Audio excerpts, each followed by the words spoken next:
राधे राधे। जय भोलेनाथ। हे देवों के देव महादेव, करुणा के सागर, भक्त वत्सल भगवान शिव और जगत जननी माँ पार्वती, आज के इस पावन सोमवार व्रत के अवसर पर हम सभी भक्त आपके श्री चरणों में नमन करते हैं। हे प्रभु, हम सबके मन के सारे दुख, कष्ट और बाधाओं को दूर कर दीजिए। हम सबके जीवन में सुख, शांति और समृद्धि का प्रकाश भर दीजिए।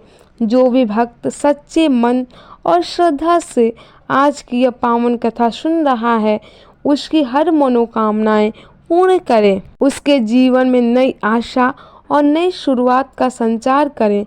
प्रिय भक्तों, आज की यह पावन सोमवार व्रत कथा केवल एक कथा ही नहीं है, यह आपके जीवन में एक नई उम्मीद की किरण बनकर आई है।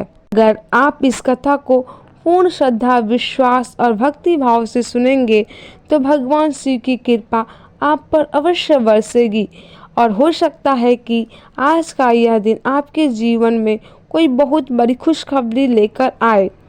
कोई अब तक की अधूरी मनोकामना पूर्ण हो जाए या फिर आपके जीवन की कोई बड़ी समस्या, कोई बड़ी परेशानी हमेशा के लिए दूर हो जाए। आइए पूर्ण विश्वास और भक्ति के साथ इस कथा को सुनते हैं और महादेव से प्रार्थना करते हैं कि वे अपने आशीर्वाद से हम सबके जीवन को मंगलमय बना दें। एक बार भोलेनाथ और माता पार्वती जी मृत्यु लोक में भ्रमण करने पधारे। दोनों विदर्भ देश में अमरावती नाम की सुंदर नगरी में जा पहुँचे। यह नगरी सभी प्रकार के सुखों से भरपूर थी। वहाँ बहुत सुंदर सुंदर शिव जी के मंदिर भी थे। भगवान शंकर देवी पार्वती जी के साथ उन्हीं में से एक मंदिर में निवास करने लगे। एक दिन माता पार्वती ने भोलेनाथ के साथ चौसर खेलने की इच्छा प्रकट की। भगवान शिव ने उनकी बात सुन ली और वे दोनों चौसर खेलने लगे। तभी मंदिर का पुजारी पूजा करने आया। माता पार्वती ने पुजारी से पूछा, पुजारी जी बताओ हम में से कौन जीतेगा? पुजारी जी ने कहा, महादेव ही जीतेंगे। थोड़ी ही देर बाद खेल समाप्त हुआ तो विजय देवी पार्वती जी की हुई। माता पार्वती ने पुजारी जी से पूछा, बताओ पुजारी जी हम में से विजयी किसकी हुई? तब पुजारी जी ने कहा, महादेव को ही विजय होने की बात बताई। यह सुनकर देवी पार्वती जी को पुजारी जी पर क्रोध आया और उन्हें कौड़ी होने का श्राप दे दिया। क्रोध से ग्रस्त पुजारी बहुत दुखी रहने लगे। एक दिन देवलोक की अप्सरा भगवान शिव की पूजा करने के लिए उस शिव मंदिर में आई। पुजारी जी की क्रोध की अवस्था देखकर दया भाव से पूछताछ करने लगी। तब पुजारी जी ने सारी बात अप्सरा को बता दी। उनमें से एक अप्सरा बोली, आप सभी व्रतों में श्रेष्ठ 16 सोमवार के व्रत करो, इससे शिवजी प्रसन्न होंगे और वे तुम्हारे कष्ट अवश्य दूर करेंगे। पुजारी जी ने इस व्रत की विधि पूछी।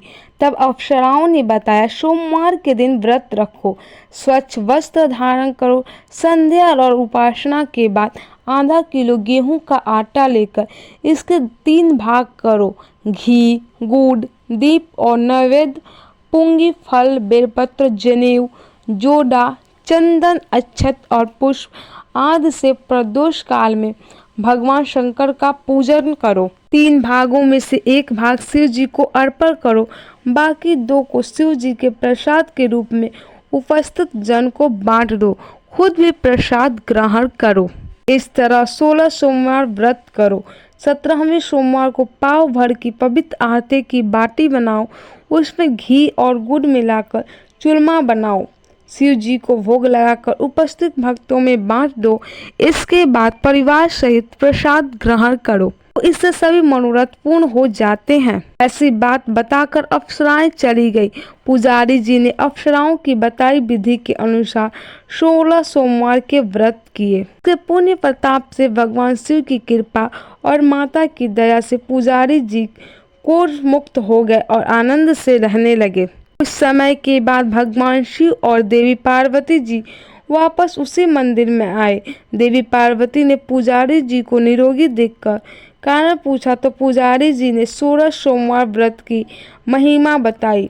पार्वती जी खुद भी 16 सोमवार व्रत रखने के लिए तैयार हो गईं और इस व्रत को करने से उनके रूठे हुए पुत्र कार्तिकेय जी देवी पार्वती जी के आज्ञाकारी हो गए। कार्तिकेय जी ने जब पूछा माता से कि माता आपने ऐसा क्या किया जिससे मेरा हृदय परिवर्तन हो गया, तब देवी पार्वती ने 16 सोमवार की कथा उन्हें सुना दी। कार्तिकेय जी ने अपने विशेष मित्र से जो कहीं खो गया था उससे मिलने की कामना में 16 सोमवार के व्रत किए तो उनका खोया हुआ मित्र उन्हें जल्दी ही मिल गया। मित्र ने इस अकस्मात मिलन का कारण पूछा तो कार्तिकेय जी ने उसे 16 सोमवार का व्रत करना बताया। उसे अपना पति स्वीकार कर लिया।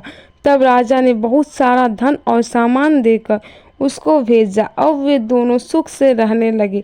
जब 16 सोमवार के व्रत का उसकी पत्नी को पता लगा तो उसने पुत्र प्राप्ति की कामना से 16 सोमवार के व्रत किए। इसके कुछ समय बाद एक अति सुंदर, सुशील और बुद्धिमान पुत्र प्राप्त हुआ। जब वह बड़ा हुआ तो उसने अपनी माँ से 16 सोमवार के व्रत की कथा सुनी। तब उसने भी राज्याधिकार प्राप्त करने के लिए 16 सोमवार के व्रत शुरू कर दिए। एक राजा को अपनी कन्या के लिए योग्य पुरुष की खोज थी। राजा ने अपनी कन्या का विवाह उस सर्वगुण संपन्न पुरुष से करा दिया। राजा के कोई पुत्र नहीं था तो उसने अपने दामाद की योग्यता देखकर उसे राजा बना दिया। राजा बनने के बाद भी वह 16 सोमवार के व्रत करता। 17वां सोमवार आने पर उससे अपनी पत्नी से शिव जी के पूजन के लिए मंदिर चलने को कहा तो उसने दासियों से कहकर पूजा की सामग्री तो भिजवा दी लेकिन खुद नहीं गई। अब इधर राजा ने शिव जी की पूजा समाप्त की तो आकाशवाणी हुई, हे राजा, अपनी रानी को राजमहल से निकाल दे, नहीं तो सर्वनाश हो जाएगा। राज दरबार में आकर सभासदों से विचार विमर्श किया और सर्वनाश के भय से रानी को राजमहल से निकाल दिया गया। अपने दुर्भाग्य को कोसती हुई रानी नगर से बाहर चली गई। दुखी मन से चलते हुए वह एक गांव में जा पहुंची।